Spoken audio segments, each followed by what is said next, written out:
ಬಿಹಾರ ವಿಧಾನಸಭಾ ಚುನಾವಣೆ ಅಂತಿಮ ಹಂತ ತಲುಪಿದೆ. ಇದೀಗ ಬಿಹಾರ ವಿಧಾನಸಭಾ ಚುನಾವಣೆಯಲ್ಲೂ ಓಟ್ ಚೋರಿ ಮತಗಳ್ಳತನ ವಿಚಾರ ಚರ್ಚೆ ಆಗ್ತಿದೆ. ಕೇಂದ್ರ ಗೃಹ ಸಚಿವ ಅಮಿತ್ ಶಾ ಅವರು ಕಾಂಗ್ರೆಸ್ ಸಂಸದ ರಾಹುಲ್ ಗಾಂಧಿ ಅವರ ಓಟ್ ಚೋರಿ ಆರೋಪದ ವಿಚಾರವಾಗಿ ನೇರ ವಾಗ್ದಾಳಿ ನಡೆಸಿದ್ದಾರೆ.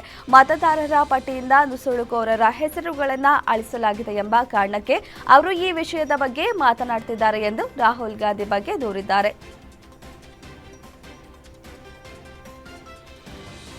ಬಿಹಾರ ವಿಧಾನಸಭಾ ಚುನಾವಣೆಯ ಎರಡನೇ ಹಂತದ ಬಹಿರಂಗ ಪ್ರಚಾರಕ್ಕೆ ತೆರೆ ಬಿದ್ದಿದೆ.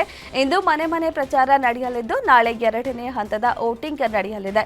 ಎರಡನೇ ಹಂತದಲ್ಲಿ 20 ಜಿಲ್ಲೆಯ 122 ಕ್ಷೇತ್ರಗಳಿಗೆ ಮತದಾನ ನಡೆಯಲಿದೆ. 1302 ಅಭ್ಯರ್ಥಿಗಳು ಕಣಕ್ಕಿಳಿದಿದ್ದು 3.7 ಕೋಟಿ ಮತದಾರರು ಭವಿಷ್ಯ ಬರೆಯಲಿದ್ದಾರೆ. ಬಿಹಾರದಲ್ಲಿ ನವೆಂಬರ್ 6ರಂದು ನಡೆದ ಮೊದಲ ಹಂತದ ಮತದಾನದ ವೇಳೆ ಎನ್ಡಿಎ ಭಾಗವಾಗಿರುವ ಎಲ್ಜೆಪಿ ಸಂಸದೆ ಶಾಂಭವಿ ಚೌಧರಿ 2 ಕೈಗಳಲ್ಲಿ ಮತದಾನ ಗುರುತಿನ ಶಾಯಿ ಕಂಡುಬಂದಿದೆ. ಈ ಮೂಲಕ ಸಂಸದೆ ಶಾಂಭವಿ ಚೌಧರಿ ಮತಗಳ್ಳತನ ನಡೆಸಿದ್ದಾರೆಂದು ವಿಪಕ್ಷಗಳು ಆರೋಪಿಸಿವೆ. ಸೋಷಿಯಲ್ ಮೀಡಿಯಾದಲ್ಲಿ ಈ ಬಗ್ಗೆ ಶಾಂಭವಿ ವಿಡಿಯೋ ವೈರಲ್ ಆಗ್ತಿದೆ. ಈ ವಿಡಿಯೋ ಶೇರ್ ಮಾಡಿರೋ ಆರ್ಜೆಡಿಯ ರಾಷ್ಟ್ರೀಯ ವಕ್ತಾರೆ ಕಾಂಚನಾ ಯಾದವ್, ಇದು ಹೊಸ ಮಟ್ಟದ ವಂಚನೆ, ಈ ಪ್ರಕರಣವನ್ನ ಯಾರು ತನಿಖೆ ನಡೆಸುತ್ತಾರೆ ಅಂತ ಚುನಾವಣಾ ಆಯೋಗಕ್ಕೆ ಪ್ರಶ್ನಿಸಿದ್ದಾರೆ. ಅಮೆರಿಕ ಅಧ್ಯಕ್ಷ ಟ್ರಂಪ್ ಪಾಕಿಸ್ತಾನ, ರಷ್ಯಾ, ಚೀನಾ, ಉತ್ತರ ಕೊರಿಯಾ ಪರಮಾಣು ಪರೀಕ್ಷೆ ನಡೆಸುತ್ತಿವೆ ಎಂದಿದ್ದಾರೆ. ಇದಕ್ಕೆ ಭಾರತದ ರಕ್ಷಣಾ ಸಚಿವ ರಾಜನಾಥ್ ಸಿಂಗ್ ಪ್ರತಿಕ್ರಿಯಿಸಿದ್ದಾರೆ. ಭಾರತ ತನ್ನ ನಿಲುವು ಸೂಕ್ತ ಸಮಯದಲ್ಲಿ ಸ್ಪಷ್ಟಪಡಿಸಲಿದೆ. ಯಾವುದೇ ಭಯ ಅಥವಾ ಒತ್ತಡದಿಂದ ನಿರ್ಧಾರ ತೆಗೆದುಕೊಳ್ಳುವುದಿಲ್ಲ. ದೇಶದ ಭದ್ರತೆಗೆ ಆದ್ಯತೆ ನೀಡಲಾಗುವುದು ಎಂದು ಹೇಳಿದರು. ಉತ್ತರಾಖಂಡ ರಚನೆಯ ಬೆಳ್ಳಿ ಮಹೋತ್ಸವದ ಅಂಗವಾಗಿ ಪ್ರಧಾನಿ ನರೇಂದ್ರ ಮೋದಿ ಆಯೋಜಿಸಿರುವ ಕಾರ್ಯಕ್ರಮದಲ್ಲಿ ವಿದ್ಯಾರ್ಥಿಗಳು ಕಡ್ಡಾಯವಾಗಿ ಭಾಗವಹಿಸಬೇಕೆಂದು ಉತ್ತರಾಖಂಡದ ವಿಶ್ವವಿದ್ಯಾನಿಲಯವೊಂದು ಹೊರಡಿಸಿದ ನೋಟಿಸ್ ವೈರಲ್ ಆಗಿದೆ. ಪ್ರಧಾನಿ ಮೋದಿಯವರು ಕಾರ್ಯಕ್ರಮಕ್ಕೆ ಹಾಜರಾದ ಉತ್ತರಾಖಂಡ ವಿಶ್ವವಿದ್ಯಾಲಯ ಹೆಚ್ಚುವರಿ ಅಂಕಗಳನ್ನು ನೀಡಲಾಗುತ್ತದೆ ಎಂಬ ಸುದ್ದಿ ಹಬ್ಬಿದೆ. ಇದು ವ್ಯಾಪಕ ಆಕ್ರೋಶಕ್ಕೆ ಕಾರಣವಾಗಿದ್ದು, ಇದರ ಸತ್ಯಾಂಶವನ್ನು ಪರಿಶೀಲಿಸಲಾಗಿದೆ. ಕಾಂಗ್ರೆಸ್ ಸಂಸದ ಶಶಿ ತರೂರ್ ಬಿಜೆಪಿ ಹಿರಿಯ ನಾಯಕ ಎಲ್ಕೆ ಅಡ್ವಾಣಿ ಅವರ ರಾಜಕೀಯ ನಾಯಕತ್ವವನ್ನು ಶ್ಲಾಘಿಸಿದ್ದಾರೆ.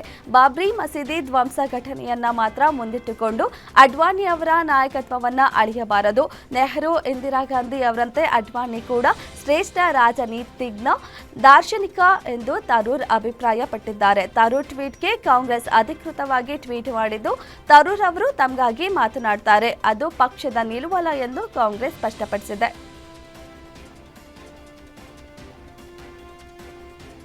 ಅತ್ಯಾಚಾರ ಆರೋಪಿ ಎಎಪಿ ಶಾಸಕ ಹರ್ಮೀತ್ ಸಿಂಗ್ ಪಠಾಣ ಮಜ್ರಾ ಆಸ್ಟ್ರೇಲಿಯಾದಲ್ಲಿ ತಲೆಮರೆಸಿಕೊಂಡಿದ್ದು, ಜಾಮೀನು ಸಿಕ್ಕ ಬಳಿಕ ಭಾರತಕ್ಕೆ ವಾಪಸ್ ಬರುವುದಾಗಿ ಹೇಳಿದ್ದಾರೆ. ಅತ್ಯಾಚಾರ ಪ್ರಕರಣದಲ್ಲಿ ಸೆಪ್ಟೆಂಬರ್ 2ರಿಂದ ಪಂಜಾಬ್ ಎಎಪಿ ಶಾಸಕ ತಲೆಮರೆಸಿಕೊಂಡಿದ್ದಾರೆ. ವಿಡಿಯೋ ಸಂದರ್ಶನದಲ್ಲಿ ಕಾಣಿಸಿಕೊಂಡಿದ್ದು ಆಸ್ಟ್ರೇಲಿಯಾಕ್ಕೆ ಪರಾರಿಯಾಗಿದ್ದಾರೆ ಎಂದು ತಿಳಿದು ಬಂದಿದೆ.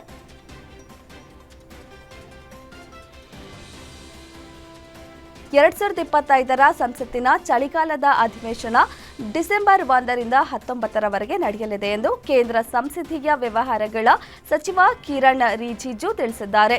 ಸಂಸತ್ತಿನ ಚಳಿಗಾಲದ ಅಧಿವೇಶನವನ್ನು ಕರೆಯುವ ಸರ್ಕಾರದ ಪ್ರಸ್ತಾಪವನ್ನು ರಾಷ್ಟ್ರಪತಿ ದ್ರೌಪದಿ ಮುರ್ಮು ಅನುಮೋದಿಸಿದ್ದಾರೆ ಎಂದು ರಿಜಿಜು ಟ್ವೀಟ್ ಮಾಡಿದ್ದಾರೆ. ಭಾರತ ಮತ್ತು ಭೂತಾನ್ ನಡುವಿನ ದ್ವಿಪಕ್ಷೀಯ ಸಂಬಂಧಗಳನ್ನು ಮತ್ತಷ್ಟು ಬಲಪಡಿಸಲು ಪ್ರಧಾನಿ ನರೇಂದ್ರ ಮೋದಿ ನಾಳೆ ಭೂತಾನ್ಗೆ ಭೇಟಿ ನೀಡಲಿದ್ದಾರೆ. ಈ ಭೇಟಿಯ ಸಮಯದಲ್ಲಿ ಮೋದಿಯವರು ಭೂತಾನ್ ರಾಜಜ್ಮಿಗೆ ಖೇಸರ್ ನಲ್ಮೇನ್ ವಾಂಗುಚ್ ಮತ್ತು ಪ್ರಧಾನಿ ತೇರ್ಸಿಂಗ್ ಟೋಬ್ಗೆ ಅವರನ್ನ ಭೇಟಿ ಮಾಡಲಿದ್ದಾರೆ. ಈ ವೇಳೆ ಪ್ರಧಾನಿ ಮೋದಿ ಮತ್ತು ಭೂತಾನ್ ರಾಜ ಜಿಗ್ಮೆ ಒಟ್ಟಾಗಿ ಜಲವಿದ್ಯುತ್ ಯೋಜನೆಯನ್ನು ಉದ್ಘಾಟಿಸಲಿದ್ದಾರೆ.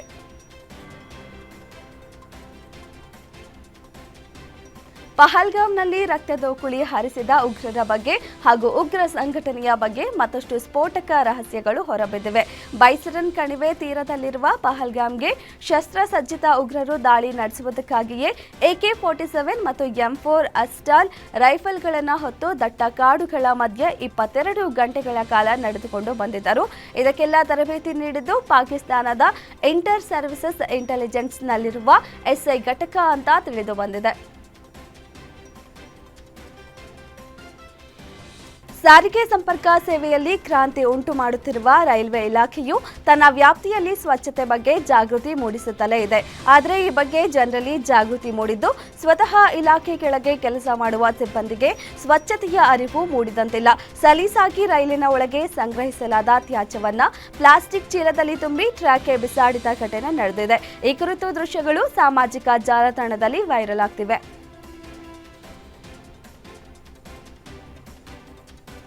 ವೇಗವಾಗಿ ಚಲಿಸುತ್ತಿದ್ದ ರೈಲಿನ ವಿಂಡ್ ಶೀಲ್ಡ್ಗೆ 11 ಡಿಕ್ಕಿ ಹೊಡೆದ ಪರಿಣಾಮ ಗಾಜು ಒಡೆದು ಲೋಕೋ ಪೈಲಟ್ ಗಾಯಗೊಂಡ ಘಟನೆ ಜಮ್ಮು ಕಾಶ್ಮೀರದ ಅನಂತನಾಗ್ ಜಿಲ್ಲೆಯಲ್ಲಿ ಸಂಭವಿಸಿದೆ. ಬಾರಾಮುಲ್ಲಾ ಬನಿಹಾಲ್ ಮಾರ್ಗದಲ್ಲಿ ಈ ಅಪಘಾತ ಸಂಭವಿಸಿದೆ.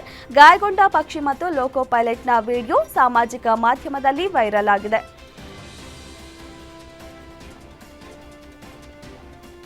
ವಂದೇ ಭಾರತ್ ರೈಲಿನಲ್ಲಿ ಮಕ್ಕಳು RSS ಹಾಡು ಹಾಡಿದ ಪ್ರಕರಣ ಸಂಬಂಧ ತನಿಖೆಗೆ ಕೇರಳ ಸರ್ಕಾರ ಆದೇಶಿಸಿದೆ.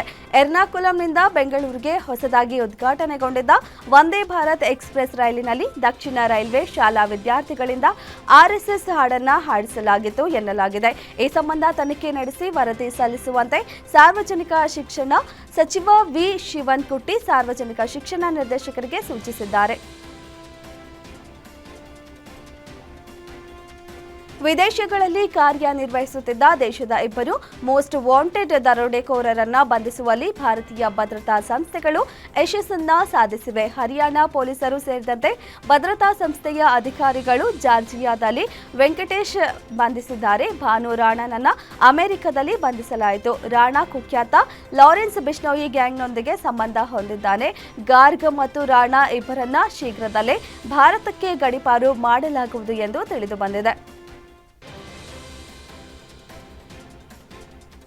ದೇಶಾದ್ಯಂತ ಹಲವೆಡೆ ವಿಧ್ವಂಸಕ ಕೃತ್ಯ ಎಸಗಲು ಸಂಚು ರೂಪಿಸಿದ್ದ 3 ಐಸಿಸ್ ಉಗ್ರರನ್ನ ಗುಜರಾತ್ನ ಭಯೋತ್ಪಾದನಾ ನಿಗ್ರಹ ದಳ ಅಹಮದಾಬಾದ್ನಲ್ಲಿ ಬಂಧಿಸಿದೆ.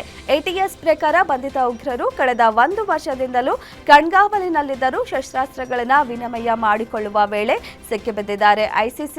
ಐಸಿಸ್ ಜೊತೆಗೆ ನಿರಂತರ ಸಂಪರ್ಕದಲ್ಲಿದ್ದ 3 2 ಪ್ರತ್ಯೇಕ ಮಾಡ್ಯೂಲ್ಗಳಿಗೆ ಸೇರಿದವರಾಗಿದ್ದಾರೆ. ದೇಶಾದ್ಯಂತ ವಿಧ್ವಂಸಕ ಕೃತ್ಯಗಳನ್ನು ಎಸಗಲು ಸಂಚು ರೂಪಿಸಿದ್ದರು ಎಂದು ತಿಳಿದು ಬಂದಿದೆ.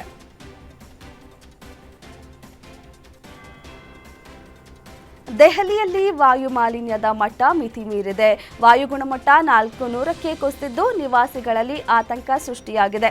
ವಾಯು ಮಾಲಿನ್ಯವನ್ನು ನಿಯಂತ್ರಿಸುವಂತೆ ದೆಹಲಿ ಸರ್ಕಾರವನ್ನು ಒತ್ತಾಯಿಸಿ ವಿಪಕ್ಷಗಳು ಪ್ರತಿಭಟನೆಯನ್ನ ನಡೆಸಿದವು.